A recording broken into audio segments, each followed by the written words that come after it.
Hello everyone, it's me JP from Unique Tutorials. Today in this video I'll show you best free app to recognize a music track playing nearby you for Android smartphones and tablets. So without further more delay, let's begin. So right now you can see my Android smartphone. So firstly what you need to do is just open any web browser and just visit to this website link. I'll be providing this website link too in the video description, so you can click here and visit to this website link. And after that, just scroll down below and now you will see here releases. Just tap on this version 1.1.1, just tap on it.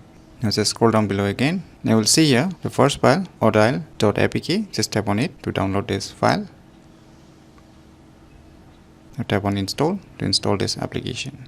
So once the installation is done, just tap on open. Now just swipe towards the left side. Now allow all the permission.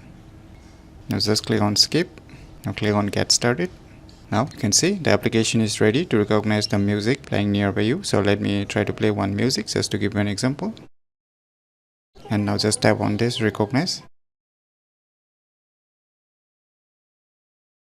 So you can see here it detected the song that is being played nearby my Android Smart. So by using this application MS Audial, you can easily recognize a music track playing nearby you very easily. So if you never known about this cool application, then you should definitely give it a try. So if you find this video tutorial useful, please click on the thumbs like button, and if you're new to our channel, click on the subscribe button, and lastly, thanks for watching.